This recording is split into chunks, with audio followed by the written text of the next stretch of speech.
అండి, ఎలా ఉన్నారు? బాగున్నారా? అందరికీ ఉగాది శుభాకాంక్షలు అండి. ఇవి మా అత్త అనమాట.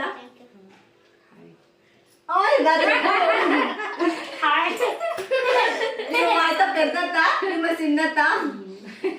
చెప్పు హాయ్ చెప్పు. ఉగాది శుభాకాంక్షలు ఉన్నాయి చెప్పు.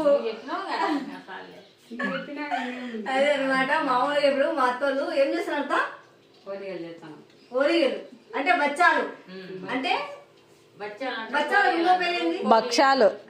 అదే భక్షాలు బచ్చాలు ఏదైనా సరే చేస్తాదనమాట. ఫుల్ ప్రిపరేషన్ చూద్దాము. 1 minute అయింది ఆశ కాలేదా? సో అందరికి ఉగాది శుభాకాంక్షలు. మాది విలేజ్ అనమాట. సూపర్ గా చేస్తారు విలేజ్ లో. ఆ రోజు మీరు పోయినండి, ఇప్పుడు వీడియో తీసినండి సరిపోయింది. సో అదే అనమాట. బాయ్ బాయ్ అని చెప్పండి కనీసం. ఓకే.